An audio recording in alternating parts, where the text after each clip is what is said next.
আমরা কি লাইভে গিয়েছি?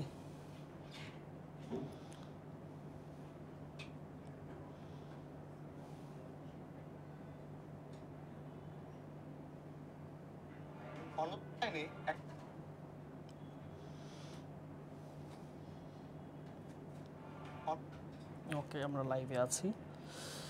একটু উইনার 5 দিয়ে দিই।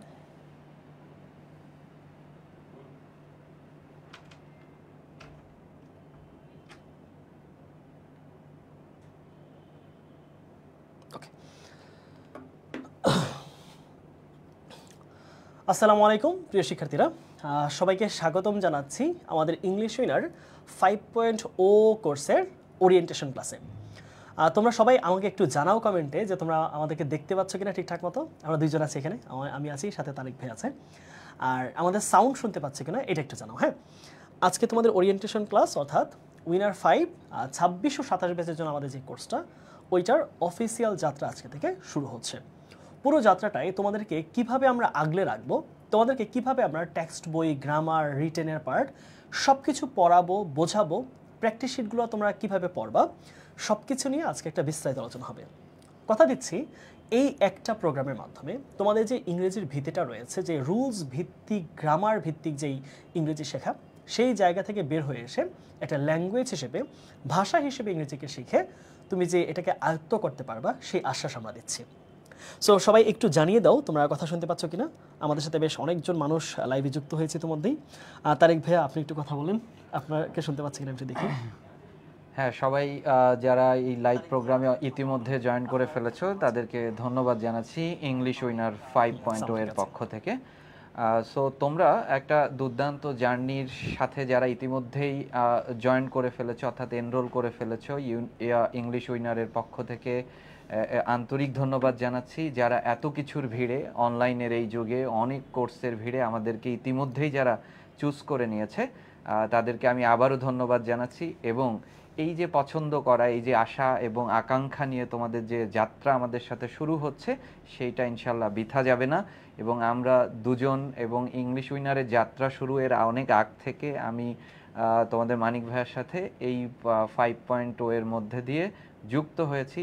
এবং আমাদের যে এজেন্ডা, আমি সবসময় একটু আগেও লাইভ শুরু করার আগেও যে আমাদের কি প্ল্যান, কখন কি হবে, এই যে একটা এজেন্ডা রয়েছে, সেটার জন্য আমি আজকে এই লাইভে দাঁড়ায় তোমাদের সবাইকে আমরা কথা দিচ্ছি যে তোমাদের যে অনেকের ভিড়ে যে আমাদেরকে চুজ করে নিলা, যে আকাঙ্ক্ষা, তোমরা যে স্বপ্ন দেখতেছো ইংরেজি যাত্রা হবে অন্যান্য সকল শিক্ষার্থীর থেকে একটু এগিয়ে থাকবা, সেইটা অবশ্যই বৃথা যাবে না। হ্যাঁ, তারেক ভাই যেটা বলছিল আমরা সেটাই বলছি তোমাদেরকে, যে তোমরা আসলে তোমার সাথে আসলে পড়াশোনা করবে এরকম অনেক শিক্ষার্থী, তাই না? সো একটা দৌড়ের মধ্যে বা রেসের মধ্যে অনেকজন দৌড়ায়, কিন্তু সেই রেসে বা ম্যারাথনে যদি চিন্তা করো বা স্প্রিন্ট দৌড়ে চিন্তা করো, এগিয়ে থাকবে সেই যে প্রপার প্রিপারেশন নেবে, যে আসলে স্ট্র্যাটেজি বুঝবে এবং যে হার্ডওয়ার্ক করবে। সো হার্ডওয়ার্ক, স্ট্র্যাটেজি সব কিছু আসলে কখন সহজ হয়? যখন একজন দক্ষ মেন্টর তার সম্পূর্ণটা উজাড় করে সে শিক্ষার্থীকে দেয়, তখন সেই শিক্ষার্থীর পক্ষে সেটা গ্রহণ করা, সেটা অর্জন করা সহজ হয়। সো আমাদের কাছে এইখানে যে তোমাদেরকে আমরা বিভিন্ন ধরনের ত্রুটিগুলো থেকে উতরে গিয়ে যেন সঠিক পন্থাটা দেখাতে পারি, তোমাদেরকে স্ট্র্যাটেজিগুলো আমরা বাতলে দিতে পারি, এবং যেন পরীক্ষার কোয়েশ্চেনগুলোকে এমনভাবে সেট করতে পারি যার মাধ্যমে নির্ধারিত হবে যে তুমি আসলে তোমার সময়কে ইউটিলাইজ করছো কিনা, এবং সেই সময় ইউটিলাইজেশনটা তোমার পরীক্ষায় বা অ্যাডমিশন টেস্টে তোমার ফলপ্রসূ হচ্ছে কিনা। সবাইকে স্বাগত জানাচ্ছি আমাদের আজকের ইংলিশ উইনার 5.0 এর এই চমৎকার ক্লাসটিতে, আজকের এই ওরিয়েন্টেশন প্রোগ্রামে। আজকে আমরা যদিও কোনো মূলত টপিক ভিত্তিক পড়াশোনা করব না, কিন্তু পড়াশোনা শুরু করার আগে আমরা জানি যে তুমি যদি খেলতে নামো, তোমাকে আগে ওয়ার্ম আপ করার প্রয়োজন হয়, তোমাকে খেলার রুলস জানতে হয়, তোমাকে সেই খেলার মধ্যে তোমার অপোনেন্ট কারা, সেই অপোনেন্ট নিয়ে স্টাডি করতে হয়, তোমার খেলার সময়টা কতটুকু, সেই সময়টা বিবেচনা করে তোমার পরিশ্রম কতটুকু হবে সেটা যাচাই করতে হয়।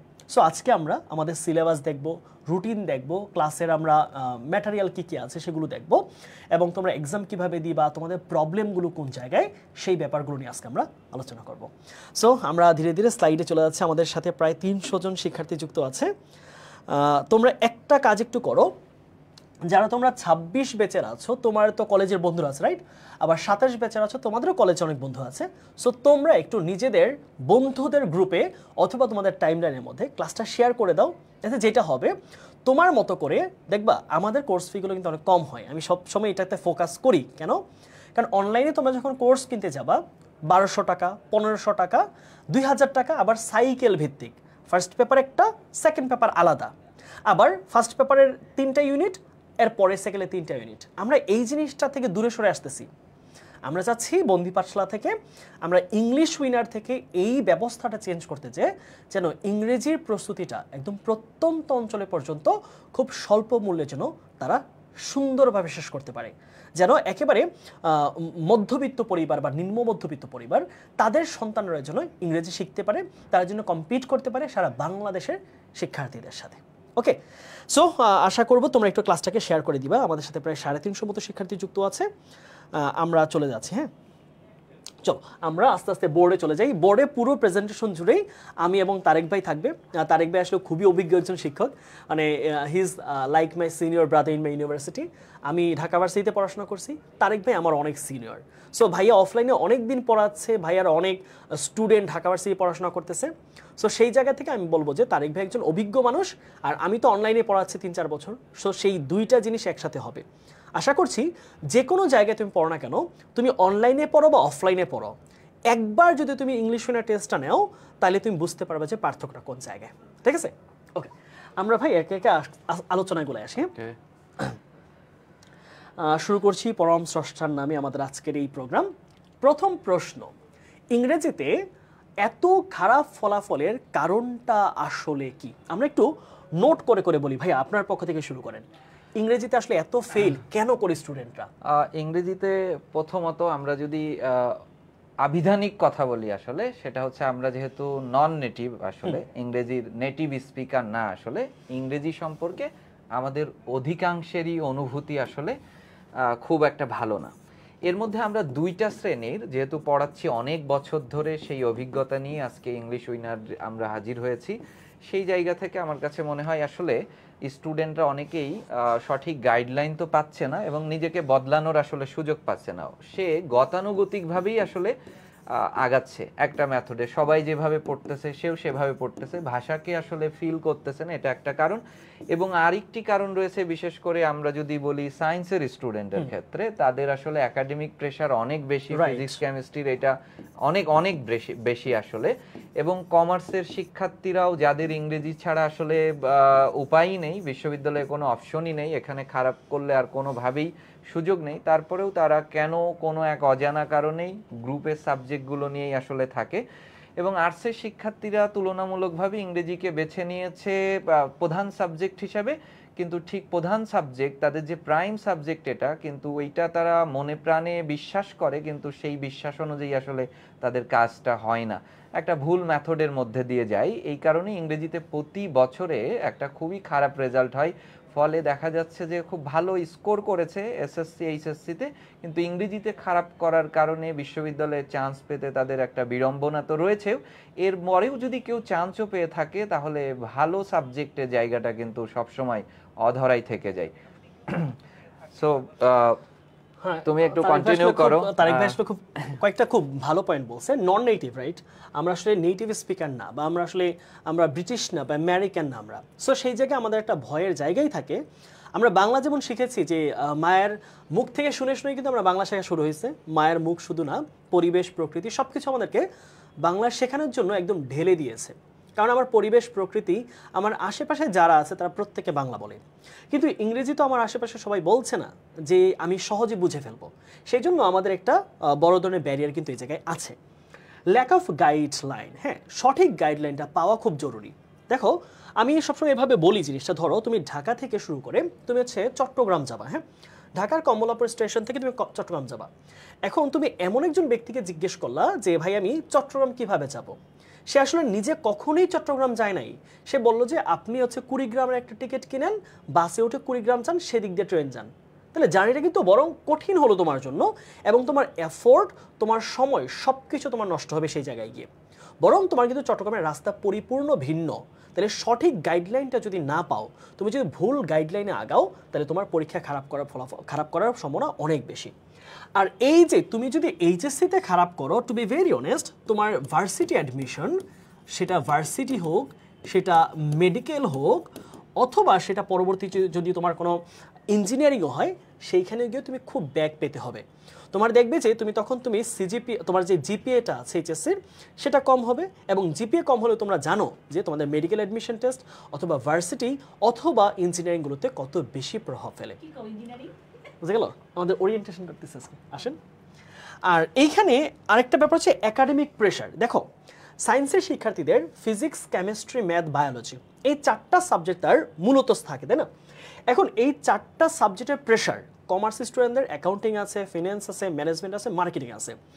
আর্টসের জন্য তোমাদের ইকোনমিক্স আছে, জিওগ্রাফি আছে, সিভিক্স আছে, হিস্ট্রি আছে। সো এই সাবজেক্টগুলোকে শেষ করে দেখা যায় যে অনেকেই কুলায় উঠতে পারে না যে আমি কীভাবে পড়বো, কোত্থেকে পড়বো, কতটুকু পড়বো, কোন ওয়েতে পড়লে সঠিক সময়ে সুন্দরভাবে শেষ হবে। সো আমার কাছেও মনে হয় যে এই প্রধান কারণ। আর আরেকটা জিনিস আমি যদি অ্যাড করি তারেক ভাইয়ের সাথে, সেটা হচ্ছে lack of practice. Lack of practice in exam একসাথে ধরতে পারো, ল্যাক অফ প্র্যাকটিস। মূলত তোমরা এখন কিন্তু এই ক্লাসটা কিন্তু একই সাথে কিন্তু প্রাইভেট ব্যাচে হচ্ছে। হ্যাঁ, আমরা যেহেতু ওরিয়েন্টেশন বা কোনো টপিক ভিত্তিক পড়া না, এই জন্য আমরা এটাকে একটু প্রাইভেটে না নিয়ে পাবলিকলি নিচ্ছি, যেন তোমরা যারা ভর্তি হও নাই, তোমরা যেন একটা মেসেজ পাও যে না, আমি অ্যাটলিস্ট আমার ভুল ধারণাগুলো জানতে পারি। কারণ তোমরা অনেকে 27 ব্যাচ, তারা মাত্র এসএসসি শেষ করছো। সো তোমাদের ভুলগুলো কোথায় হবে, তোমরা কোথায় হোঁচট খাবা, সেটা আমরা ধরিয়ে দিচ্ছি।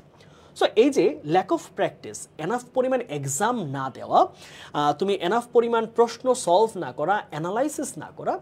অনেকে আছে যে আর্টিকেল মুখস্থ করে, প্রিপোজিশন মুখস্থ করতেছে, তাই না? এটা দিন শেষে দূর কিন্তু যাওয়া যায় না। তুমি একটা পদ পর্যন্ত হয়তো পরীক্ষায় পাশ করবা, কলেজের পরীক্ষাগুলোয় class test, monthly test, weekly test, but final পরীক্ষায় যখন প্রশ্নের প্যাটার্নটা ভিন্ন হবে, তখন তুমি আটকায় যাবা। সো এই ল্যাক অফ প্র্যাকটিসের কারণেও অনেক শিক্ষার্থী পরীক্ষায় খারাপ ফলাফল করে। সো আশা করছি তোমরা এই প্রবলেমগুলো জানতে পারলে তোমার সলভ করার পথটা সহজ হবে। এখন আসি অ্যাডমিশনে ইংরেজির গুরুত্বটা একটু কতটুকু, ভাই একটু বলেন আপনি। জি, মানিক, যেটা হচ্ছে মূল কথা, আমার নিজস্ব ব্যক্তিগত অভিজ্ঞতা দিয়ে, এবং আমি সায়েন্স ব্যাকগ্রাউন্ডের ছিলাম আসলে, তাহলে পরে আমি আসলে ইংরেজিতে আসলাম কেন? আমি যদি আর্টসেই ছিলাম ছোটবেলা থেকেই, তাহলে ইংরেজি আমার কাছে, আমার একান্ত অভিমত, ইংরেজি হচ্ছে বিপদের সঙ্গী। যারা স্বপ্ন দেখতেছে সে বুয়েটিয়ান হবে, স্লিপ করতেই পারে যেহেতু সিট কম এবং চরম মেধাবীদের একটা প্রতিযোগিতা, এটা একটা ব্যাপার। অর্থাৎ ইঞ্জিনিয়ারিং যদি বুয়েট যদি স্লিপ করে, তাহলে তার পছন্দ সিকে রুয়েট, যেখানে 25টা প্রশ্ন ইংরেজির 50 মার্কস। এরপরে সিকে রুয়েট যদি মিস করে, তারপরের অর্থাৎ প্ল্যান সি যদি বলি, প্রথম পছন্দই হবে শাহজালাল বিজ্ঞান প্রযুক্তি বিশ্ববিদ্যালয়, যেখানে ইংরেজিটা বেশ জটিল হয়ে থাকে। এবং তার পরবর্তী ধাপগুলো যদি আসি, সেটা হচ্ছে ঢাকাতেই যারা স্কুল কলেজ, যারা ঢাকাতেই থাকতে চায় অথবা গ্রামের থেকে এসে ঢাকাকেই বেছে নিতে চায় পরবর্তীতে পেশা জীবনের সফলতার জন্য, বিউপি একটা টার্গেট রয়েছে, এবং সেখানকার ইংরেজির ভাষাগতভাবেও বেশ কঠিন। এবং সায়েন্স থেকে যারা এবার মেডিকেলের কথা বলি, যারা মেডিকেল স্লিপ করবে, তাদের জন্য আবার ইংরেজি এক সহায়ক ভূমিকা আসবে, কারণ মেডিকেল সিলেবাসের সাথে সরাসরি সিলেবাস মিলে জাহাঙ্গীরনগরের ডি ইউনিট অর্থাৎ ফার্মেসির ইউনিট, যেটা মেডিকেলের প্রস্তুতি নিয়ে ফার্মেসি ক্র্যাক করা সম্ভব যদি ইংরেজির প্রস্তুতিটা একটু ভালো থাকে। তার মানে এটা হচ্ছে বিপদের সঙ্গী। আমি নিজেকে অনেক আলেকজান্ডার ভাবতাম এই বয়সে, এবং 26-এর যারা স্টুডেন্ট আছো তারা নিজেরাই ইতিমধ্যে ইংরেজির অবস্থা সম্পর্কে জেনে গেছো।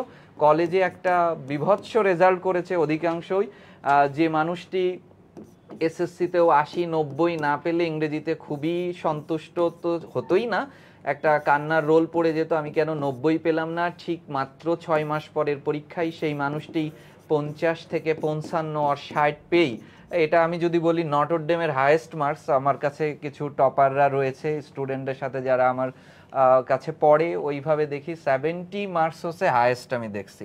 তার মানে 55 পেলে সে খুশি হচ্ছে, যে মানুষটা এসএসসিতে 90 পেলেও পেয়েছে সেই মানুষটার রেডিক্যাল চেঞ্জ, মানে সে কিন্তু চেঞ্জ হয়নি, সে একই ধারায় লিখেছে, সিলেবাস চেঞ্জ হয়েছে, ইংরেজি চেঞ্জ হয়েছে, পরীক্ষার কোশ্চেনের মান চেঞ্জ হয়েছে, এবং যেভাবে লিখলে সে 90 পাচ্ছিল সেইটা আসলে 50 পাওয়ার যোগ্য, সেটা কলেজে ইতিমধ্যেই তোমরা 26-এর ব্যাচ জেনে গেছো। এবং 27-এর যে ভাবনা যেটা, সেটা 27-এর স্টুডেন্টের সাথেও সাম্প্রতিক গত 15 দিন ধরে আমার বেশ যোগাযোগ হচ্ছে বিভিন্ন থ্রুতে।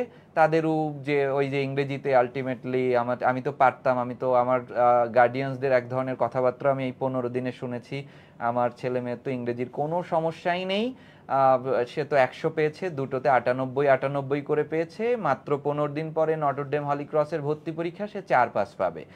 এইটা হচ্ছে ওভারঅল সিনারিও। এবং অ্যাডমিশনে আমার কাছে মানিক যেটা মনে হয়, এটা ইংরেজি সেভিয়র, একদম আমাদেরকে বাঁচাতে পারে। আমার টার্গেট যদি স্লিপ হয়, এই একমাত্র সাবজেক্ট যেটা আমাকে অন্য দরজা খুলে দিবে, সেই জায়গাতে আসলে তখন যদি তোমার টেক্সট বই সম্পর্কে অনেক ধারণা থাকে। এবার আমাদের দুইজনেরই একটা মানে খুবই মানে করুণ এবং বাজে একটা অভিজ্ঞতা হয়েছে। আমরা কিছুদিন আগে 1 তারিখে আমরা যে ম্যারাথন ক্লাস নিয়েছিলাম 25 ব্যাচের জন্য, সেখানে এমন একজন কমেন্টস করেছে, আমাদের কিন্তু প্রশ্ন দুজন আমরা যেভাবে সিলেবাস সাজিয়েছি সকল বোর্ডের কোশ্চেন এসেছে। তো নরমালি আমাদের ইকো ট্যুরিজম নিয়ে একটা প্যাসেজ এসেছে, আমরা মানিক হচ্ছে তোমাদের মানিক ভাইয়ার সিলেবাসে দিয়েছে ইকো, আমি দেখছি সাজেশনে ইকো ট্যুরিজম লিখেছে, সে জানেই না ওই প্যাসেজটা ইকো ট্যুরিজম চ্যাপ্টার থেকে এসেছে। বোর্ড পরীক্ষায় এই ধরনের বিড়ম্বনা হচ্ছে। এবং ঢাকা বিশ্ববিদ্যালয়ের প্রশ্ন যদি অ্যানালাইসিস করো, যারা বিশেষ করে মেডিকেল যাদের টার্গেট না আসলে, অর্থাৎ তারা হচ্ছে বায়োলজি কম পড়ে, সেই জায়গা থেকে ঢাকা বিশ্ববিদ্যালয় এই ইউনিটে ইংরেজিকে চুজ করতে পারে, তখন অনেক প্রশ্ন সরাসরি এই টেক্সট বই থেকে আসে। সো আলটিমেটলি যদি তুমি এইচএসসিতে অন্তত এই সিলেবাসটা খুব বুঝে ভালোভাবে শেষ করো, আমার মনে হয় তোমার একটা বিশাল সহায়ক এবং ব্যাকআপ থাকবে, যা তুমি চিন্তাও করতে পারবে না এখান থেকে কি উপকারটা হবে। নিজের অজান্তেই তুমি যে কতখানি আগায় গেছো, এইটা আসলে ওই তোমার টার্গেট মিস না করলে বোঝা যাবে না। অর্থাৎ বুয়েট যদি, আমি চাই অবশ্যই আমাদের দুজনের চাওয়া, যাদের স্বপ্ন বুয়েট সে অবশ্যই বুয়েটেই চান্স, এটা শিক্ষক হিসাবে মানে গভীর থেকে চাওয়া, কিন্তু এই চাওয়াটা আসলে চাইলেই হচ্ছে না। যদি স্লিপ করে ইংরেজি, তখন তোমার কাছে একটা ঢাল হিসাবে আসবে, একটা মানে কি বলা যাবে, এটা সুন্দরবনের মতো একটা ন্যাচারাল শিল্ড হয়ে যাবে তোমার কাছে। মানে রাইট, তারিক ভাই আসলে খুব গুছিয়েই বললো সবগুলা জিনিস। দেখতেই পারতেছো যে আরেকটা ব্যাপার, তারিক ভাই তো বললো যে তুমি সায়েন্সের আসপেক্ট থেকে, আমরা যদি একটু চিন্তা করি যে আর্টসের আর কমার্সের আসপেক্ট থেকে যদি চিন্তা করি, দেখো আর্টস আর কমার্সে যদি চিন্তা করি, তোমাদের মূল আসলে লক্ষ্যটা কোথায়? মূল লক্ষ্য হচ্ছে ঢাকা ভার্সিটির বি ইউনিট, আর তোমাদের কমার্সের জন্য হচ্ছে সি ইউনিট, তাই না? তাহলে ঢাকা ইউনিভার্সিটির বি আর হচ্ছে সি ইউনিট। এখন রিলেটেড আরও তোমার ইউনিট কোনগুলো চিন্তা করো। তোমার জাহাঙ্গীরনগরে তুমি পাচ্ছ কোনটা? এ এবং বি ইউনিট, আবার সি ইউনিট পাচ্ছ। তুমি হচ্ছে চট্টগ্রাম ভার্সিটির বি সি ডি ইউনিট পাচ্ছ। তুমি রাজশাহী ইউনিভার্সিটির এ বি সি ইউনিট পাচ্ছ। গুচ্ছের বি এবং সি ইউনিট পাচ্ছ। তার মানে ভার্সিটি যদি চিন্তা করি আমরা, বি সি সাধারণত সাথে আমাদের আর্টস ফ্যাকাল্টি একটা ডি ইউনিটও থাকে। তাহলে তুমি এই 3টা ইউনিটের প্রিপারেশনের জন্য তোমার দরকার কি? ইংলিশ। তাহলে চিন্তা করো, তুমি যদি আর্টসের স্টুডেন্ট হও বা কমার্সের, সবগুলোতেই তোমার ইংলিশ লাগবে। এখন তুমি কিভাবে তাহলে ইংলিশে ভালো না হয়ে শুধু গ্রুপের সাবজেক্ট দিয়ে চিন্তা করবা? তুমি চিন্তা করো, তোমার যদি হয় 100 মার্ক, হ্যাঁ, তাহলে ঢাবিতে আমরা এরকমও শুনেছি যে এক বছর 2013-14 সেশন বা এরকম কিছু একটা, যে Dhaka varsity C unit business ফ্যাকাল্টিতে ভর্তি পরীক্ষায় ইংরেজিতে পাশ করেছিল মাত্র 2 জন বা 3 জন, এরকম একটা রেকর্ড পুরো বাংলাদেশে ছড়িয়ে গেছে। এটা আমি জানি না, তখন আমি ছোট ছিলাম, আমি তখন মনে হয় 19-এ পড়ি, কিন্তু প্রশ্ন এরকমই নাকি হয়েছে। হ্যাঁ, 2 জন পাশ করেছিল এবং শিক্ষা মন্ত্রণালয় থেকে ব্যাপক চাপ এসেছিল। ওই সময়ে ভিসি ছিল আরিফিন স্যার, এবং সে বোর্ডের বই, টেক্সট বই এবং বোর্ডের যে একটা সেকেন্ড পেপার বই আছে, আমরা বোর্ডের ইংরেজি সেকেন্ড পেপার বলতে আমরা আসলে নবদূত চৌধুরী, অ্যাডভান্স এইসব আগডুম বাগডুম বুঝে থাকি, কিন্তু বোর্ডে যেমন ফার্স্ট পেপার আছে তেমনই একটা সেকেন্ড পেপার আছে। হ্যাঁ, বোর্ডের যেটা বই, যেটা 9-10-এ পেয়েছিলাম, হ্যাঁ, কেউই জানে না, 97 থেকে ওই বই কেউই চেঞ্জ করে নাই। এবং আমরা একটা যেহেতু মানে খুব সিক্রেট ফাঁস করে দিই, অ্যাডমিশন টেস্টে যতগুলো প্রেপোজিশন এসেছে, ইডিয়মস এসেছে, সব ওই বই থেকে। আমরা আসলে বলি অনেক চিল্লাপাল্লা করে আমরা কি পড়বো, অনেক কিছু পড়বো, অ্যাডমিশন টেস্টে সিলেবাস কি, ওই টেক্সট বইয়ের অর্থাৎ বোর্ডের সেকেন্ড পেপার বইয়ের সূচিপত্র যতগুলো অধ্যায়, অ্যাডমিশন টেস্টের সিলেবাসও ততটুকু অধ্যায়। আমরা, তোমাদের কি মনে আছে কিনা, কিছু সময় আগে আমরা লাইভের প্রথমেই তোমাদের মানিক ভাইয়া বলেছিল ইংরেজি একটা ভাষা হিসেবে শিখবো। সো এইটা আলটিমেটলি যদি আমরা কাভার করতে পারি, দুইজনই টোটাল, তখন ঢাকা বিশ্ববিদ্যালয়ের ভিসি স্যার এই দুইটা বই নিয়ে গিয়েছে, বলছে যে এই যে সব বোর্ড বই থেকে প্রশ্ন করা হয়েছে। তখন তো পুরো শিক্ষা ব্যবস্থাকেই আসলে এক ধরনের, বুঝতেই পারতেছো, এটা প্রশ্নের মুখে ফেলে গেছে, বই থেকে কোশ্চেন এসেছে পারলো না, তাহলে কেন, এটা টিচিং মেথড আসলে কি হয়েছে তখন। সো আমি এই জায়গাটাই বলবো, তোমরা যদি বি ইউনিট হও, যারা আর্টসে আছো, সো আর্টসের শিক্ষার্থীদের ক্ষেত্রে যেটা হয়, তোমাদের কিন্তু আমরা মূলত চিন্তা করি যে আর্টসের সাবজেক্টগুলো একটু থিওরিটিক্যাল হয়, ম্যাথমেটিক্যাল কম হয়। আমরা ইকোনমিক্সকে যদি একটু সাইডে রাখি, তাহলে জিওগ্রাফি আছে, তোমার সিভিক্স আছে, হিস্ট্রি আছে, এই সাবজেক্টগুলো সহজ। তারপরেও সবচেয়ে বেশি আর্টসের স্টুডেন্টরা ইংলিশে কিন্তু ঢাবিতে ফেল করে বসে। যে স্টুডেন্টরা ফেল করে, তাদের প্রায় 90% স্টুডেন্ট ফেল করে শুধু ইংলিশে। তাহলে ঢাকা ভার্সিটি তুমি বি ইউনিটে পরীক্ষা দিবা, তোমার ইংলিশে মোট 15টা এমসিকিউ আছে। এই 15টা এমসিকিউ এর সাথে 20 মার্কের রিটেন। আমরা আমাদের সিলেবাসটাকে এমনভাবেই সাজিয়েছি, আমরা তোমাদেরকে এমসিকিউ পড়াবো এবং পড়ানোর ধরনের সাথে এমনভাবে মার্চ করবো যে তোমার ভার্সিটির রিটেনটা যেন তোমার সুন্দরভাবে কাভার হয়ে যায়। সেন্টেন্স মেকিং, সেটা প্যারাগ্রাফ রাইটিং হোক, সেটা ফ্লোচার্ট রাইটিং হোক, সব কিছুকে আমরা মার্চ করে পড়াবো। প্রত্যেকটা জিনিসে একাডেমিক থেকে অ্যাডমিশনের জন্য তুমি একটা ফ্লেভার পাও। সো আশা করছি বিআরসি ইউনিটে অথবা সায়েন্সের কেন ইংরেজি গুরুত্বপূর্ণ, এখানে আসলে আর কোনো প্রশ্নের বা দ্বিধার কোনো সুযোগ নেই। এটা অত্যন্ত দরকার তোমাদের প্রত্যেকের জন্য। Here comes the solution. তোমরা কিভাবে সলিউশন পাবা? সো এই এইচএসসি লেভেলে তোমার পড়াশোনা, এখান থেকে তোমার এই চিত্রটার একটু ব্যাখ্যা করো। এটা অসাধারণ একটা কাজ হয়েছে এইচএসসি থেকে, এটা মানিক ভাইয়ের মাথা থেকে আসছে, খুব দারুণ হয়েছে। আমি অনেক সময় দেখতেছিলাম গন্তব্য এখানে, শুরুটা এখানে, আজকে থেকেই শুরু হচ্ছে। সো তোমাদের সাথে আমাদের জার্নিটা শুরু হচ্ছে এই জায়গা থেকে। তোমরা এইচএসসি যারা, তোমরা 26 আছো অথবা তোমরা 27, অর্থাৎ এসএসসি সদ্য পরীক্ষা দিলা, পাশ করলা, তোমাদের এই জায়গা থেকে তোমাদের সাথে আমরা তোমাদেরকে তুলে ধরার চেষ্টা করব। তুমি এখানে যে কোনো সিচুয়েশনে থাকতে পারো। তুমি হতে পারো একদম বিগিনার লেভেল, তুমি হতে পারো একদম ডিভাস্টেটেড অবস্থায় আছো, ইংরেজি একদম কিছুই পারো না, তুমি একটা মিডিয়াকর অবস্থায় আছো, তুমি একদম স্ট্যান্ডার্ড অবস্থায় আছো, তুমি খুবই প্রো লেভেলে আছো। প্রত্যেকের জন্যই আমরা বলবো যে তোমার এই এইচএসসি লেভেল থেকে তুমি যদি অ্যাডমিশন, সেটা হোক তোমার ইঞ্জিনিয়ারিং, সেটা হোক তোমার ভার্সিটি, সেটা হোক তোমার ম্যাট, সেটা হোক সিকিউরিট, অথবা ঢাকা ভার্সিটির BCD ইউনিট, যে কোনটাই হোক না কেন, তোমার এই প্রত্যেকটা জিনিসের জন্য তোমার দরকার ইংলিশের একটা প্রপার প্রস্তুতি। এই প্রপার প্রস্তুতিকে আমরা 5টা স্টেজে সাজিয়ে দেখো। তোমার জন্য কি প্রয়োজন? তোমার জন্য দক্ষ শিক্ষকদের, এক্সপেরিয়েন্স শিক্ষকদের লাইভ ক্লাস দরকার। এই জিনিসটা আমাদের কোর্সে রেখেছি। তোমার কি প্রয়োজন? প্রতিনিয়ত তুমি কি পড়ছো, তুমি কতটুকু টপিক পড়ছো, তুমি কতটুকু পারলা।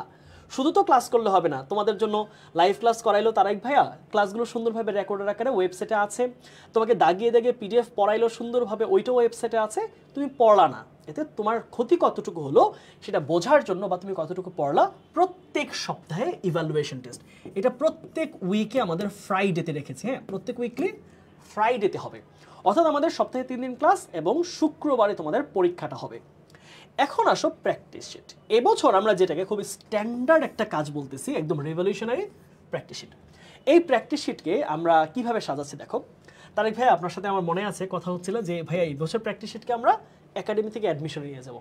সো সেটার জন্য দেখো, আমরা প্রথমেতে কি রেখেছি, তোমার বোর্ড কোয়েশ্চেন, রাইট?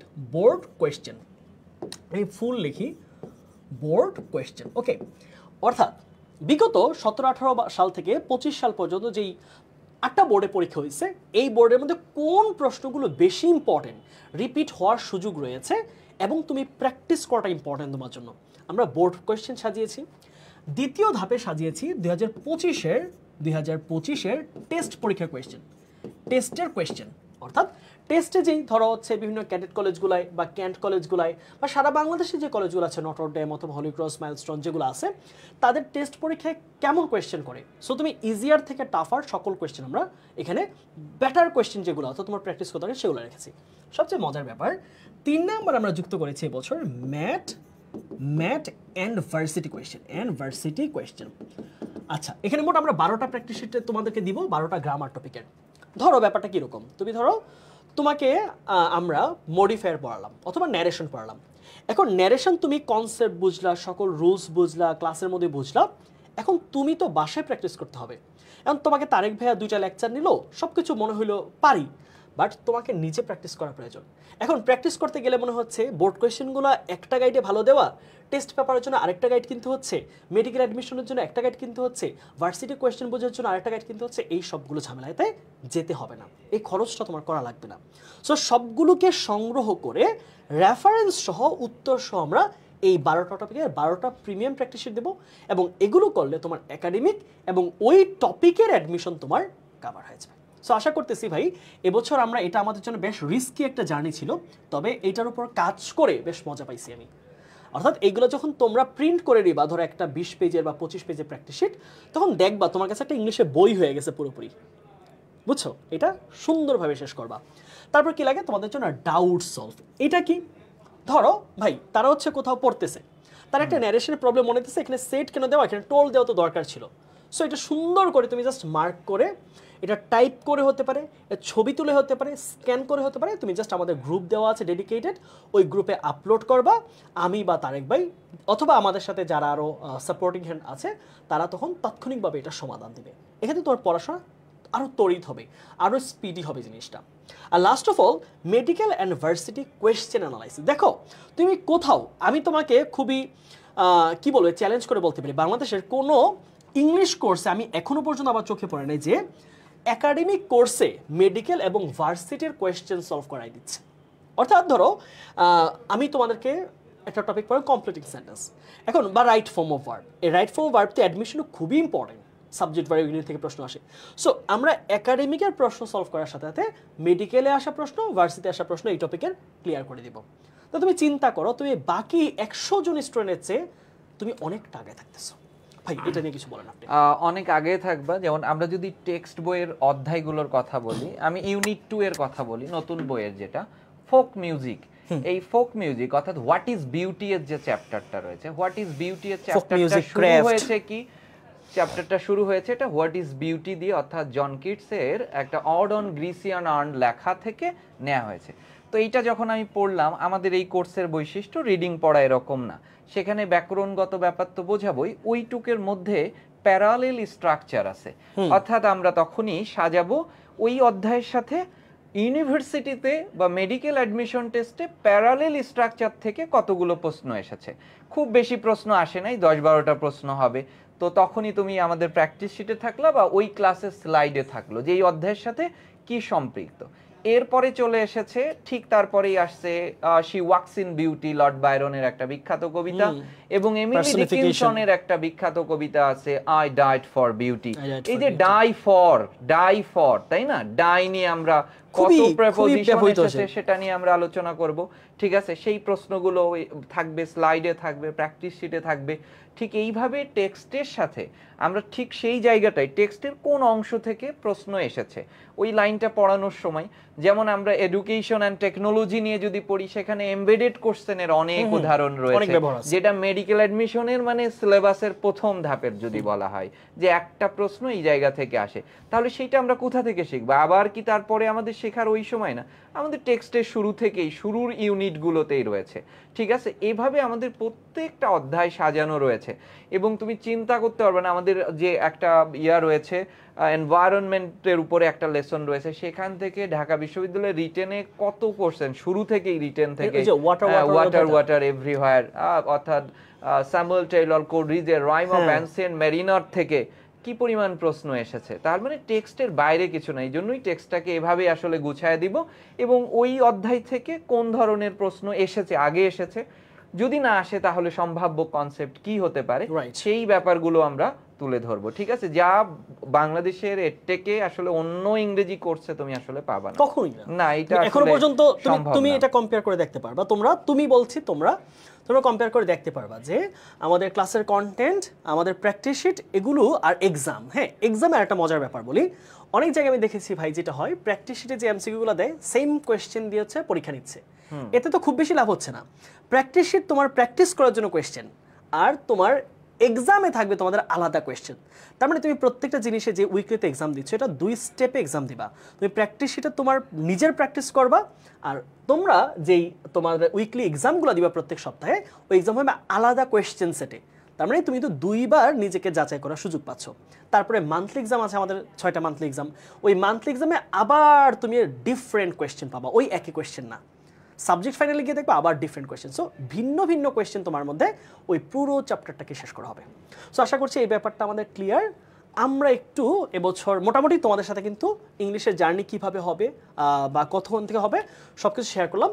আমরা একটু আমাদের, তোমরা যারা ভর্তি হও নাই তাদের জন্য একটু বলছি, যদিও এটা আমাদের কি বলা যায় অনেক জায়গায় তোমরা দেখেছো, আমরা অল্প একটু করে বলছি যে আমরা এই কোর্সটায় কী কী সেবা তোমাদেরকে দিব এটা আমরা লাইভে এনশিওর করছি, এবং ভর্তির শেষে শিক্ষার্থীরা কোর্স শেষে যেন বলতে পারে যে এই সার্ভিসগুলো আমরা পেয়েছি। আমরা এই কোর্সে মোট 50টা লাইভ ক্লাস থাকবে, 20টা ডাউট সলভ ক্লাস। দেখো এই জিনিসটা আমি কখনোই করিনি এর আগে। এখন তারিক ভাই এবং আমি একসাথে যখন হয়েছি তখন আমরা মনে হচ্ছে যে না, আমরা এখন ক্লাস কম নিয়ে আমরা চাইলে এই সার্ভিসটা অ্যাড করতে পারি। ধরো এই জিনিসটাতে তোমাদের উইকলি টেস্টে আমরা এক্সাম দিলাম, মোট 30টা কোয়েশ্চেন, হ্যাঁ 30 MCQ তোমাদের এক্সাম হলো।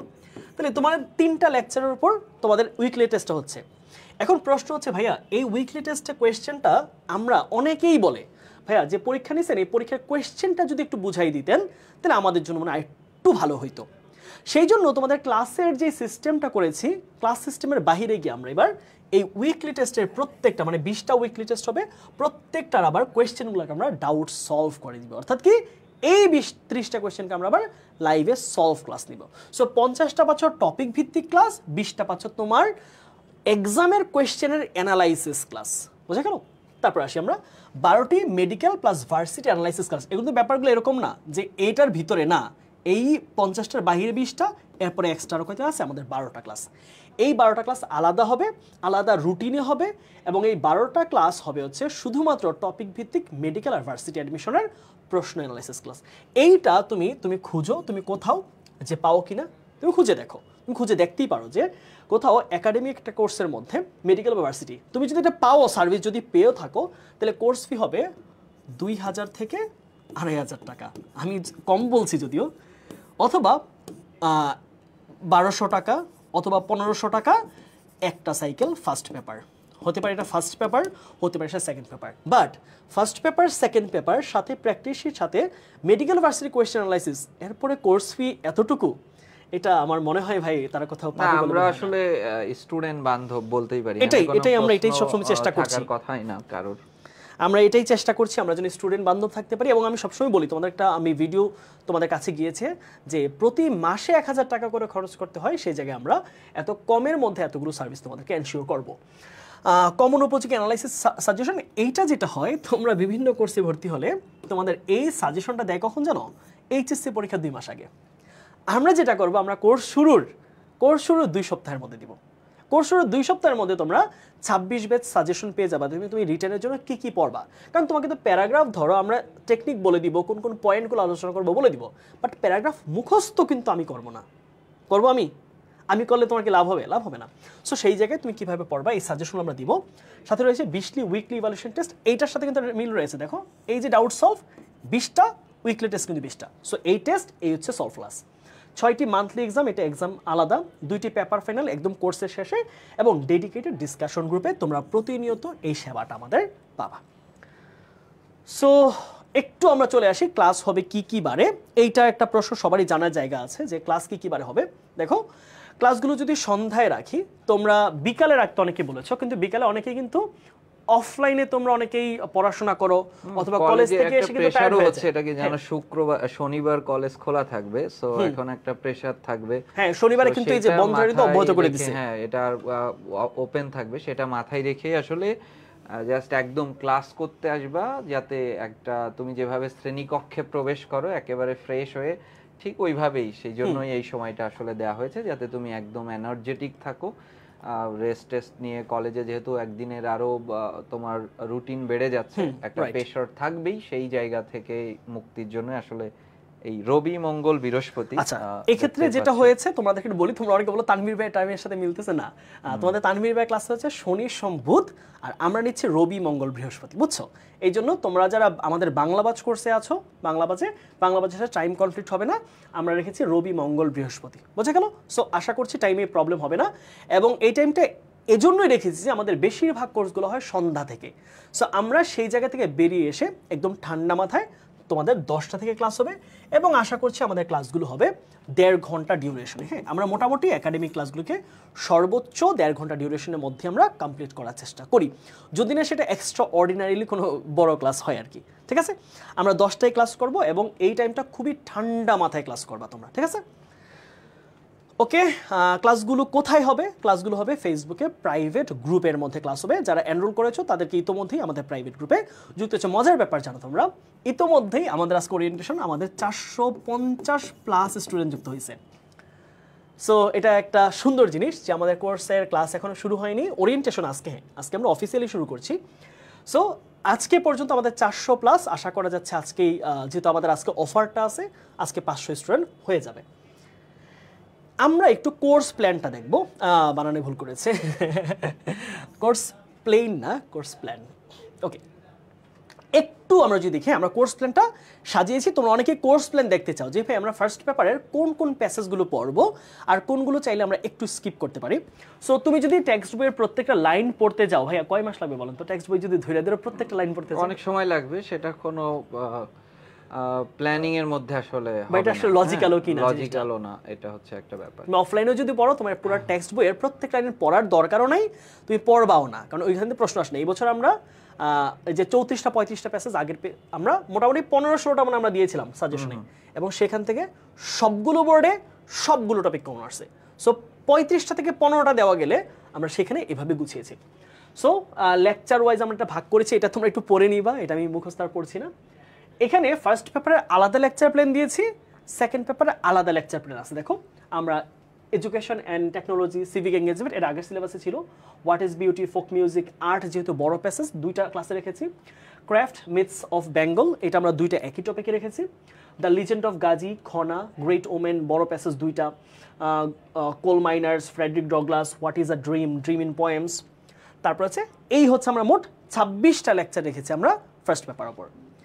এখন সেকেন্ড পেপারে যদি আসো, দেখো প্রিপোজিশন পার্ট 1 আমরা বেসিক আলোচনাগুলো করব। পাশাপাশি দেখো পার্ট 2তে আমরা কি করব, পার্ট 2তে আমরা রেখেছি প্রিপোজিশনের উপর আরও বাকি আলোচনা এবং হচ্ছে বোর্ড কোয়েশ্চেন। এখন এর সাথে দেখো রেকর্ডের আকারে রেখেছি এই ক্লাসটা ভার্সিটি অ্যান্ড মেডিকেল, এটা যদি রেকর্ডের লেখা আছে বাট এটা রেকর্ডেড না, এটা লাইভে হবে। এটা আমি ওই যে ডিজাইনারকে যেভাবে দিয়েছিলাম সেভাবে কপি করে বসাই দিছে, এটা রেকর্ডেড না, এটা লাইভে হবে। সো এই লাইভ বুঝতেছো, ওই যে 12টা মেডিকেল আর হচ্ছে ভার্সিটি, তাহলে প্রিপোজিশনের আমাদের রুলস পড়া শেষ হইলো, সকল কনসেপ্ট শেষ হলো, আমাদের একাডেমিকের বোর্ডের কোয়েশ্চেন শেষ হইলো, তখন এই টপিকের একটা তোমরা কি ক্লাস পাবা, ভার্সিটি মেডিকেলে শুধু এমসিকিউ কেন্দ্রিক একটা ক্লাস পাবা। তোমাদের কিন্তু এইচএসসিতে কোনো এমসিকিউ আসে না, এইচএসসি তোমরা কিন্তু প্রবলেম সলভ করবা, বাট ভার্সিটিতে বা মেডিকেল আসে হচ্ছে এমসিকিউ। সো ওইটার উপর একটা তোমরা ক্লাস পাবা, লাইভ ক্লাস হবে, এটা রেকর্ডেড না। সো এভাবে তোমরা মোট ক্লাস পাচ্ছ এখানে কত, দেখো প্রত্যেকটা টপিকে দেখো আমরা যেখানে প্রয়োজন 2টা, যেখানে প্রয়োজন 3টা ক্লাস রেখেছি। চেঞ্জিং সেন্টেন্সে আমাদের এখন এখানে ডিগ্রি চেঞ্জ আছে, ভয়েস চেঞ্জ আছে, সিম্পল কমপ্লেক্স কম্পাউন্ড আছে, সেন্টেন্স চেঞ্জ আছে, এই জন্য মোট 3টা ক্লাস রেখেছি এখানে। সো যেখানে যতটুকু প্রয়োজন ততটুকু ক্লাস তোমাদেরকে দিয়েছি, মোট 24টা ক্লাস হচ্ছে আমাদের। এ হচ্ছে আমাদের কোর্স প্ল্যান। আমি লাস্ট একটু চলে যাব আমাদের ক্লাস রুটিনটায়। ক্লাস রুটিনে তোমরা যেটা চাও অনেকে যে ভাই আমাকে পুরো রুটিন দেন, এই পুরো রুটিন দিলে তোমরা নিজেরা হারিয়ে যাও, ভয় পাও।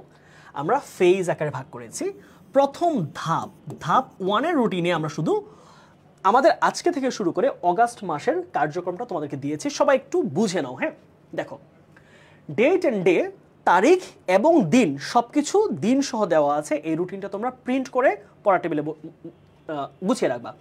এরকম একটা রুটিন তোমার জন্য বুঝতে আর কোনো কঠিন হবে না। দেখো লেকচার নাম্বার, আমাদের প্রথম ক্লাস আজকে ওরিয়েন্টেশন ক্লাস, আমাদের পরবর্তী ক্লাস কি 3 তারিখে আমাদের রবিবার সিলেবাস অ্যানালাইসিস। দেখো তোমরা অনেকে বলবা যে ভাইয়া শুরুর দিন আমাকে বই পড়ানো শুরু করেন।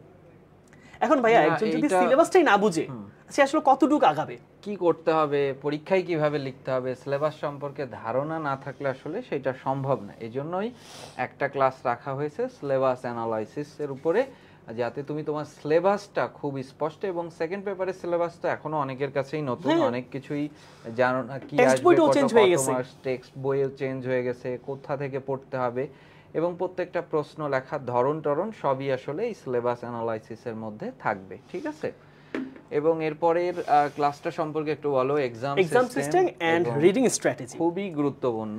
দেখো তুমি এখন কি করলা, তুমি এক্সাম দিবা তাই না? এখন তোমরা সারা বছর পড়াশোনা করছো এসএসসি পর্যন্ত অফলাইন, টিচারের কাছে টিচার তোমাকে একটা প্রশ্ন দিয়েছে, ওইখানে তুমি হয়তো টিক মার্ক দিয়েছো বা গোল্লা ভরাট করেছো। এখন অনলাইনে এসে অনেকেরই হয়তো ইংলিশ না নতুন কোর্স, সো অনলাইনে কিভাবে তুমি আমাদের এক্সামগুলো দিবা, কিভাবে তুমি তোমার এক্সামটা সাবমিট করবা, এক্সামের ক্ষেত্রে কোনো প্রবলেম যেন না হয় সেটা আলোচনা করব। পাশাপাশি রিডিং স্ট্র্যাটেজি, তুমি তোমার পুরো টেক্সট বইটাকে কিভাবে পড়বা, তুমি তোমার গ্রামার পুরো জিনিসটাকে কয় ধাপে পড়বা, তুমি আমরা যে তোমাকে প্র্যাকটিস শিটগুলো দিব সেগুলো তুমি কিভাবে শেষ করবা, এই প্রত্যেকটা জিনিস অর্থাৎ রিডিংয়ের সাথে আমাদের ফার্স্ট পেপার সেকেন্ড পেপারের বই, প্র্যাকটিস শিট, সবগুলো জিনিসকে তুমি কিভাবে পড়লে সবচেয়ে বেস্ট আউটপুটটা পাবা, এই আউটপুটটার জন্য পেতে পারো সেই আলোচনা আমরা করব। পড়াই শুরু করার আগে তোমাকে আগে ওয়ার্ম আপ করে নিজেকে শুদ্ধ করতে হবে যে তুমি ওই জার্নির জন্য প্রস্তুত কিনা। তারপরে দেখো ভাই, এই জিনিসটা আমি নতুন অ্যাড করেছি, বেসিক টেস্ট। তোমরা কতটুকু যে পড়ছো আর কতদিন এই বছর ফাঁকা দিয়ে ফাঁকি দিছো এটা জানার জন্য আগেই একটা পরীক্ষা দিবা তোমরা। ফার্স্ট পেপার সেকেন্ড পেপারের উপর একটা যৌথ 50 মার্কের তোমরা এমসিকিউ টেস্ট দিবা, দিলে আমরা বুঝতে পারবো তোমরা কতটুকু ফাঁকি বাজারে ভর্তি হইছো নাকি তোমরা খুব পড়াশোনা করে আসছো। সো এই বেসিক টেস্টের মাধ্যমে আমরা আমাদের জার্নি শুরু করলাম। সো দেখো, ওরিয়েন্টেশন, সিলেবাস অ্যানালাইসিস হচ্ছে, তারপর আমাদের এক্সাম সিস্টেমের রিডিং এর স্ট্র্যাটেজি, তারপর হচ্ছে বেসিক পরীক্ষা দিয়ে তোমাকে যাচাই করলাম। হ্যাঁ, আমি মোটামুটি 4-5 দিনের মধ্যে বা 7 দিনের মধ্যে বুঝলাম আমার এই প্রবলেম, এগুলো পড়তে হবে, এই বইগুলো ভাইয়া বলছে লাগবে, এই খাতা লাগবে, আমি এই খাতা বানাতে হবে, এই প্র্যাকটিস এগুলো করতে হবে, সব গুছায় আসলা, একটা পরীক্ষা দিয়ে নিজেকে যাচাই করলাম, হ্যাঁ আমার তো খুব বাজে অবস্থা, অথবা না আমার ভালো অবস্থা, আমি এইভাবে পড়বো। তারপরে আমাদের 10 তারিখে আমাদের টেক্সট বইয়ের প্রথম লেকচার শুরু হচ্ছে। সো প্রত্যেকটা জিনিস মোটামুটি তোমাদের অফিসিয়াল জার্নি আজকে থেকে শুরু, আর টেক্সট বইয়ের ক্লাসে আমরা যাবো হচ্ছে 10 তারিখ থেকে। ওকে, কারো কোনো প্রশ্ন থাকলে করতে পারো।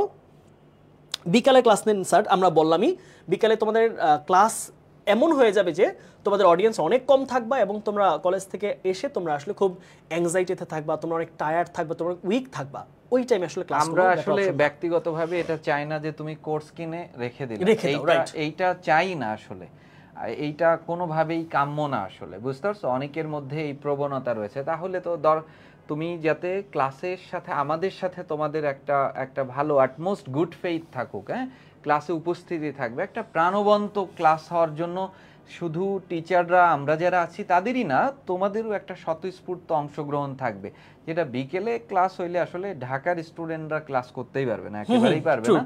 আর ঢাকার অনেক কলেজ আছে হলিক্রস ছুটি হবে, যারা একেবারে 5টার সময় ছুটি হবে, দেন এই যে অনেকে বলতেছে রাত আর সন্ধ্যা মানে ডে মানে রাত ছাড়া সকালে আর দিনের বেলা সন্ধ্যায় পুরো ক্লাস বুক হয়ে গেছে। একদমই এটাই হয়। আমরা চাই যে আমাদের ক্লাসে আসলে এটাকে একটা অনন্য মাত্রায় শুধু আমরাই অনেক ডেলিভার করলাম সেইটা না, তুমি একজন রিসিভার, তাই না? এটা আউটপুট থাকতে হবে তার একটা। আমরা কোর্স শেষ করলাম, কোর্স শেষ করার পরে আমার অবস্থার কোনো পরিবর্তনই হলো না, আমি আগের মতোই আছি, তাহলে তো সেইটা শিক্ষক হিসেবে আমাদের আসলে খুবই একটা লজ্জাস্কর হবে আমাদের জন্য, এবং ব্যর্থ বলে আমরা কমপ্লিটলি আমাদের দায় স্বীকার করা ছাড়া আর উপায় নেই। আমরা চাই এই অবস্থার পরিবর্তন হতে। সো এই কারণেই আসলে তোমাকে সব ক্লাসের রুটিন এইভাবেই সাজানো, লেকচার প্ল্যানগুলো কত কিছু দেখেছো। আচ্ছা, আমরা যে মানিক এত কিছু দিচ্ছি, ওদের কাছ থেকে আমাদের আসলে চাওয়া শুধু মনোসংযোগ, হ্যাঁ, ক্লাসের যে উপস্থিতি, তোমাদের কাছে আমাদের এইটুকুই চাওয়া। এত কিছুর বিনিময়ে আমরা এইটুকু চাইতেই পারি, এবং আমরা এটা দাবি করি, আমাদের অধিকার এটা, যে ক্লাসে পড়াশুনো ছাড়া আসলে, হ্যাঁ, তোমরা অলরেডি এইচএসসিতে শিক্ষা জীবনের একটা বিশাল ধাপ 10 বছর কাটে এসেছো, এইচএসসিতে আছো মানে আর খুব অল্প দিন পরেই বিশ্ববিদ্যালয়ের মতো একটা বিশাল প্রাঙ্গণে যাচ্ছ তোমরা। সেই জায়গা থেকে আমরা এই ধরনের তোমাদের কাছে একটু ম্যাচিউরড নিতে পারি, বা আমাদের যে পাওয়ার প্লে থেকে আমাদের অভিজ্ঞতাটা বেশ ভালো ছিল, যে আমরা ভালো স্টুডেন্ট পেয়েছিলাম, এবং যারা ক্লাসের মধ্যে মোটামুটি আমাদের বেশ সহযোগী হয়ে উঠেছিল এবং ক্লাসগুলো, এবং আমরা আশা করি 26 এবং 27 ব্যাচের যে শিক্ষার্থী যারা ইতিমধ্যে ভর্তি হয়েছে এবং যারা আমাদেরকে বেছে নিচ্ছ, এরকম সিদ্ধান্তের মধ্যে আছো, তাদের কাছ থেকেও আমরা এইটাই প্রত্যাশা করব আসলে। সুন্দর, এই জিনিসটাই আমরা প্রথমে ভাইয়া বলো যে মনোসংযোগ অর্থাৎ তোমার অ্যাটেনশনটা। আমি এরকম আমার নিজের ক্ষেত্রে হয়েছে যে আমি আমার পড়াশোনা বা আমার অনেক ক্ষেত্রে আমি কোর্স কিনে রেখেছি অনলাইনে, বাট সেটা আসলে আমি নিজেও দেখে কিনি নাই বা অন্যান্য সময় রুটিনের ভ্যারিয়েশনের কারণে আমি আসলে ক্লাসগুলো করি নাই। আমি হয়তো এরকম, তোমরা তো কোর্স কিনছো অল্প টাকায়, আমি 10-12 হাজার টাকাতে কোর্স কিনে আমি সেই ক্লাস কন্টিনিউ করি নাই। সো এটা আমার ক্ষেত্রে যেমন হয়েছে তোমাদের ক্ষেত্রে হয়, টাইমটা বেশ ম্যাটার করে। আচ্ছা, এখন দেখো তোমরা যখন লেকচার 1, 2, 3 শেষ করলা, খুব সহজ, একদম স্পষ্ট, তুমি সহজে বোঝো। তোমার জন্য এই ফ্রাইডে অর্থাৎ 16 তারিখ তুমি কি করবা? 16 তারিখ তোমার জন্য হচ্ছে কি রাত 10টা থেকে তোমার তো লাইভ ক্লাসগুলো হয়, ঠিক একই টাইমে তোমার রাত 10টা থেকে পরের দিন রাত 10টা পর্যন্ত তুমি হচ্ছে আবার এক্সাম দিবা। শুক্রবার এই 3টা টপিকের উপর 30টা এমসিকিউ তোমরা এক্সাম দিবা, ঠিক রাত 10টা থেকে শুরু হবে। আমরা টাইমটা ফিক্সড রাখবো, রাত 10টায় এক্সাম তোমার ওয়েব পোর্টালে শুরু হয়ে যাবে, পরের দিন রাত 10টা পর্যন্ত তুমি এক্সাম দিতে পারবা। এর পরে চলে গেলে এক্সাম দিতে পারবা, বাট তুমি মার্কটা দেখতে পারবা না, অর্থাৎ এই মার্কটা তোমার শো করবে না। তুমি যেই সিরিয়াল থাকবে, তোমরা ধরো এখানে 500 জন স্টুডেন্ট ভর্তি হয়েছো, তুমি সিরিয়ালে কততম, এটা টাইমের মধ্যে লাইভ থাকাকালীন পরীক্ষা যদি এক্সাম দাও তাহলে তুমি সিরিয়ালে আসবা, তারপরে দিলে তুমি প্র্যাকটিস করতে পারবা, বাট তুমি সিরিয়ালে থাকবা না। সো এভাবেই আমাদের দেখো 31শে অগাস্ট পর্যন্ত আমাদের সকল ক্লাস, এক্সাম, রুটিন সব কিছু সাজানো আছে। এই পিডিএফটা তোমরা পেয়ে যাবা, তোমরা এটা একটু সেভ করে রাখবা, অথবা আমাদের প্রাইভেট গ্রুপে এটা দেওয়া হবে। এই তো তোমাদের সাথে কোর্স টিচার হিসেবে আছি আমি, তোমাদের মানিক ভাইয়া, বিএসএস এমএসএস সম্পন্ন করেছি ঢাকা ভার্সিটি থেকে, এবং 7 বছর যাবত অনলাইনে পড়াচ্ছি ভার্সিটি ফার্স্ট ইয়ার থেকেই। আর আমাদের সাথে আছে তারেক ভাইয়া নিজেও ঢাকা ভার্সিটি থেকে পড়াশোনা করছে বিএ এমএ, এবং প্রায় 12 বছর যাবত পড়াচ্ছে অনলাইনে। তুমি বুঝতেই পারছো, তুমি একদম ডেডিকেশন অ্যান্ড এক্সপিরিয়েন্স দুইটা জিনিসকে এক জায়গায় যেন এক বান্ডেলেই তুমি পাচ্ছ। সো তোমাদের কোনো প্রশ্ন থাকলে একটু প্রশ্নগুলো করো, আমরা প্রশ্নগুলো নিচ্ছি। তোমাদের যে কোনো রকম কোয়েশ্চেন, যে কোনো ধরনের কনফিউশন আজকে যদি থাকে সেটা করতে পারো। আমরা একটা জায়গায় ভাইয়া কমেন্ট আসতেছে যে আমাদের এই অফারটা আমরা আরেকদিন রাখবো কিনা। It's a matter of consideration. If we consider about your attention, your seriousness, then we can increase the date. তোমরা একটু জানাও, হ্যাঁ, আমরা ডেটটা হয়তো এক্সপান্ড করবো কিনা ভাববো। কোর্স কবে শেষ হবে? কোর্সটা শেষ হবে আমাদের হচ্ছে, আমরা ধরো প্রতি সপ্তাহে 12টা ক্লাস, 50টা ক্লাস শেষ হতে যতদিন লাগে, 4 মাস, 4.25 মাস। ওকে, আচ্ছা, তাহলে আমরা একটু বলি যে তোমরা যারা কোর্সে এনরোল করো নাই, তোমরা কিভাবে এনরোল করবা। দেখো, তোমাদের জন্য তোমরা জাস্ট একটা ক্রোম ব্রাউজারে গিয়ে সার্চ করবা www.englishwinner, না এটা ডাব্লিউ, তুমি জাস্ট ক্রোমে গিয়ে সার্চ করবে এটা, হ্যাঁ, ক্রোমে গিয়ে জাস্ট সার্চ করবা ইংলিশ উইনার 5.0, ইংলিশ উইনার 5.0, এইটুকু সার্চ করবা, কোর্স চলে আসবে, এখানে পারচেজ করে ফেলবা, শেষ। আর মজার ব্যাপার, তোমরা এই কোর্সটা আজকে রাত 12টা পর্যন্ত যারা মনে করছো যে না, হ্যাঁ, আমার একটা ইংরেজির কোর্স দরকার, আমার প্রস্তুতি শেষ করা দরকার সুন্দরভাবে, সো একটা কম্প্যাক্ট কোর্স তোমরা পাবা জাস্ট 699 টাকায়। আমরা আজকে প্রাইসের জন্য আলাদা কোনো কিচ্ছু রাখি নাই, ফুল কোর্স, এটা কোনো সাইকেল না, এটা ফার্স্ট পেপার আলাদা না, সেকেন্ড পেপার আলাদা না, পূর্ণাঙ্গ 200 মার্ক, এটা কিন্তু ফুল কোর্স। এইটা ফুল কোর্সের একটাই পেমেন্ট, জাস্ট ফুল কোর্স। আর তোমরা এর মধ্যে কি পাবা, তোমরা total 200 mark, full course, full syllabus, 200 mark, just this is the price. So যারা এনরোল করনি তাদেরকে বলবো যে তোমাদের যদি দরকার হয় ইংরেজিতে, খুব বেস্ট একটা কোর্সকে তোমরা যদি গ্রহণ করতে চাও, নিতে চাও, তাহলে এই কোর্সটা মিস করা তোমার জন্য মোটেই উচিত হবে না। সো একটা স্ক্রিনশট রেখে দাও কিভাবে এনরোল করবা। আজকে রাত 12টা পর্যন্ত তোমরা এই অফারটা চলবে, আগামীকাল থেকে কোর্সের ফিটা বেড়ে যাবে। সো কোনো কোয়েশ্চেন? ওকে ভাইয়া, একদিন বাড়িয়ে দেন, একজনের কোয়েশ্চেন আছে, কোর্সের অ্যাক্সেস কতদিন থাকবে? কোর্সের অ্যাক্সেস তোমার এইচএসসি পরীক্ষা পর্যন্ত থাকবে, তোমরা 26 হলে 26-এর পরীক্ষা, 27 হলে 27-এর পরীক্ষা পর্যন্ত থাকবে। ওকে ভাইয়া, একদিন বাড়াই দেন। তারেক ভাইয়া, আপনি একটু ভাবেন তো আমাকে একদিন বাড়িয়ে দেবো কিনা। ভাইয়া 2-1 দিন বাড়িয়ে দেন, 2-1 দিন তো 2-1 দিন একটু কঠিন হয়ে যায় আমাদের। একদিন হয়তো চিন্তা করা যে জুলাই মাসের একদিন বাকি আছে, 31 জুলাই। ভাই জুলাই কি 31 দিনে না? হ্যাঁ, তাহলে 31 জুলাই আমরা চিন্তা করতে পারি যে আমরা এই অফারটাকে আমরা একদিন এক্সপান্ড করবো কিনা, বাট 2 দিন হলে সেটা অগাস্টে চলে যায়, সেটা করার সুযোগ নেই। তোমরা একটু জানাও তোমাদের সেটা কি। তোমরা যদি অনেকজন হও যে না আমরা এখনো ভর্তি হতে বাকি আছি, তাহলে আমরা শুরু করব। হ্যাঁ, ইংলিশ সেকেন্ড পেপার টেক্সট বুকও কি কিনতে হবে, এটা আমরা ক্লাসে বলবো। আমরা আমাদের যেই প্রথম 4টা ক্লাস আছে বেসিক টেস্টের আগে, সেই ক্লাসগুলো আমরা লাইভেই নিব, সেই আলোচনায় তোমরা অনেক কিছু শুনতে পারবা। কোন বই কিনবো, আমরা হচ্ছে রিডিং ম্যাটেরিয়ালসের অ্যানালাইসিস আসবো না, রিডিং স্ট্র্যাটেজি দিয়ে আমরা সকল ম্যাটেরিয়ালস নিয়ে আলোচনা করবো, ঠিক আছে? তোমার কোন বই লাগবে, কি কিনবা, সেটা আলোচনা করবো। হ্যাঁ, টেস্ট পরীক্ষার আগে কি শেষ হবে কিনা, টেস্ট পরীক্ষা একটা ব্যাপার যে কবে টেস্ট পরীক্ষা শুরু হচ্ছে না, টেস্ট পরীক্ষা না, নরমালি এখানে একটা ব্যাপার আছে, আমি একটু বলি। হ্যাঁ, টেস্ট পরীক্ষা তোমরা আসলে কি চাচ্ছ, যে টেস্ট আগে শেষ হবে কিনা? টেস্ট পরীক্ষা তোমার সেপ্টেম্বর অনেক কলেজে টেস্ট পরীক্ষা, তাহলে আমার যদি অগাস্ট থেকে ক্লাস শুরু হয় সেপ্টেম্বরে শেষ হবে না। তাহলে যেটা করতে পারো, আমাদের মজার ব্যাপার এই যে আমাদের কোর্স ফিচার দেখছো না, এই কোর্স ফিচারের মধ্যে মজার একটা ব্যাপার হচ্ছে তোমাদের সকল সেকেন্ড পেপারের 12টা টপিকের আর্কাইভ ক্লাস রেডি করা আছে।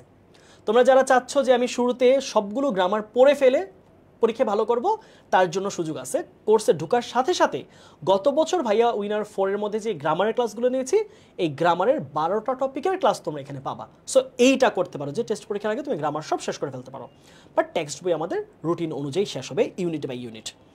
একদিন বাড়িয়ে দেন ভাইয়া। আচ্ছা, আরেকটা খুব গুরুত্বপূর্ণ প্রশ্ন সবার মধ্যে থাকে যে ফ্রি হ্যান্ড রাইটিং আসলে করাবো কিনা। আমরা যেহেতু ওই যে দেখেছো একটা সাজেশনের কথা বলা হয়েছে, কমন উপযোগী অ্যানালাইসিস সাজেশন, যেটা নিয়ে ভাইয়া অলরেডি আলোচনা করেছে। হ্যাঁ, আমরা এই টপিকসগুলো আসলে কিভাবে লিখতে হবে, কি কনসেপ্টগুলো আইডিয়া নিয়ে তোমার মাথায় থাকলে পারে তুমি সাবলীলভাবে লিখতে পারি। ফ্রি হ্যান্ড রাইটিং সম্পর্কে আমাদের একটা খুব ভুল একটা ধারণা আমরা পোষণ করে থাকি, ফ্রি হ্যান্ড রাইটিং মানে অবলীলায় ইংরেজি আসবে। ব্যাপারটা তো আসলে এরকম না, তাই না? ফ্রি হ্যান্ড রাইটিং মানে তুমি যে বিষয় সম্পর্কে লিখবা সেই বিষয় সম্পর্কে তোমার একটা ভাবনা থাকতে হবে, ধারণা থাকতে হবে। না হলে তুমি অনেক ভালো ব্যাকরণ জানো, কিন্তু যে টপিক সম্পর্কে লিখবা সেই টপিক সম্পর্কে জানো না, অথবা ভোকাবুলারি জানো না, তাহলেও ব্যাকরণ জেনে লাভ হচ্ছে না। তুমি অনেক ভালো ব্যাকরণ জানো এবং ভোকাবুলারিও জানো, কিন্তু যেই টপিক সম্পর্কে লিখবা সেই সম্পর্কে তুমি কিছুই জানো না, তাহলে ব্যাকরণ অথবা ভোকাবুলারি দুটোই ইনঅ্যাক্টিভ হয়ে এখানে কাজ করবে, তাই না? তার মানে ফ্রি হ্যান্ড রাইটিং কনসেপ্টটা হচ্ছে আমাদের যে সিলেবাস রয়েছে সেই লেখাগুলো আসলে কিভাবে আসবে, কিভাবে আমাদের ভাবনায় প্রবেশ করবে, সেটা এমনভাবে টেক্সট অ্যানালাইজ করা হবে। এবং সেকেন্ড পেপারের টপিকসগুলো নিয়ে, যেমন রিপোর্ট রাইটিং রয়েছে, এজে রয়েছে, প্যারাগ্রাফ রয়েছে, এই সব বিষয়গুলো নিয়ে প্রত্যেকটার আলাদা আলাদা কি পয়েন্টস আকারে আমরা স্লাইডের মধ্যে সাজাই দিব, যেটা মাথায় রাখলেই তুমি অবলীলায় লিখতে পারবা। এই কাজটা এই কোর্সের মধ্যে দিয়ে হবে। ওকে, আমার মনে হয় সবকিছু আমরা হয়ে গেছে। তোমাদের আর কোনো কোয়েরি থাকলে তোমরা করবা। তোমরা কোর্সে এনরোল করতে কোনো প্রবলেম হলে বন্দি পাঠশালা পেজে নক দিবা, মানিক স্যার পেজে নক দিবা, বা আর্টস অ্যান্ড কমার্স পাঠশালার পেজে নক দিলেও তোমরা সমাধান পাবা। সো আমরা কি নিয়ে আলোচনা করবো ভাইয়া, নাকি আমরা শেষ করবো? না, অবশ্যই আরেকটা আলোচনা, মানে ছোট্ট কথা, ভোকাবুলারি। হ্যাঁ, ভোকাবুলারি নিয়ে খুব জোর দেব। এটা নিয়ে আমরা নিজেরাই খুব সংক্ষিপ্ত থাকি, অ্যাডমিশনের সময় ক্লাস করলেই বুঝতে পারবা যে ভোকাবুলারি নিয়ে আসলে কি কি আছে, কিভাবে আছে, সেটা অবশ্যই ভোকাবুলারির উপর খুব ভীষণ রকম জোর দেওয়া হবে, যা তোমার পুরো ইংরেজিটাকে যাতে গুছিয়ে দেয়, তোমার মধ্যে একটা কনফিডেন্স গ্রো করে। হ্যাঁ, এর জন্য আরো যা যা করা লাগবে অবশ্যই করা হবে। ভোকাবুলারি নিয়ে যে ইউনিট পড়াবো, ওই ইউনিটের ভোকাবুলারিগুলো থাকবে। ওই ইউনিটের ভোকাবুলারি থেকে স্লাইডে আরও কি করা যায়, নতুনত্ব আনা যায়, যা সবার নেই, আমরা ওটা সেটাই থাকবে। একেবারেই নতুন ওয়েতে খুব ভালোভাবে ইনশাআল্লাহ তোমাদের প্রস্তুতি হয়ে যাবে। ওকে, আজকে আমরা এখানেই শেষ করেছি। ডিসকাউন্ট গ্রুপে কীভাবে, আচ্ছা ডিসকাশন গ্রুপে এটা শুধু প্রাইভেট ব্যাচ স্টুডেন্টরা পারবে, আমরা ডিসকাশন গ্রুপে ওখানে ব্যবস্থা করেছি। ওকে, তাহলে আমরা একদিন বাড়িয়ে দেওয়ার সিদ্ধান্ত কি আমরা ভাই নিব, কি মনে হচ্ছে?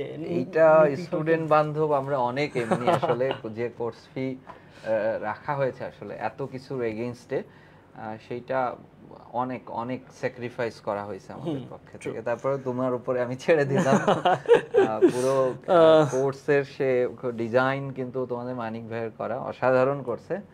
আমরা সেটাও সেই ডিসিশনটাও সেই নেবে আসলে। আচ্ছা ঠিক আছে, আমরা যদি আরো একদিন বাড়ানোর সুযোগ থাকে তোমরা পেজে আমাদের সবকিছু আপডেট পাবা। সো বন্ধু আসলে পেজে আপডেট রাখো, আর যারা সম্ভব তোমরা আজকে রাত 12টার মধ্যে কোর্সটা পারচেস করে ফেলো। আর যদি আমরা একদিন এক্সপান্ড করি সেটা আমরা আগামীকাল তোমাদের পেজের মধ্যে সবাইকে জানিয়ে দিব। সো আজকে এখানে শেষ করছি, সবাই ভালো থাকো, সুস্থ থাকো, এবং যারা যারা ইংরেজি কোর্সে এখনও তোমরা প্রাইভেট ব্যাচে এনরোল করো নাই, দ্রুততম সময়ের মধ্যে এই সুযোগটা লুফে নাও। আগামীকাল এমনও হতে পারে কোর্স ফি এটাই থাকতে পারে, অথবা কোর্স ফি কমে না, বেড়েও যেতে পারে। সো সেটা বাড়বে কমবে বা বাড়বে কি একই থাকবে, সেটার উপর তোমরা নিজেরা নির্ভর না করে কোর্সটা এনরোল করে ফেলো। সো সবাইকে স্বাগত জানিয়ে আজকে এখানে শেষ করছি। এবং যে যেখানে বসে আছো সবাই বাসায় থাকলেও খুব জোরে চিৎকার করে বলো English winner 5.0, English winner. So সবাই যারা যারা প্রাইভেট ব্যাচে আছো অথবা নাই, তোমরা সমস্যা নাই, সবাই একসাথে বলো যে we are English winner, we are English winner. Yes, tata.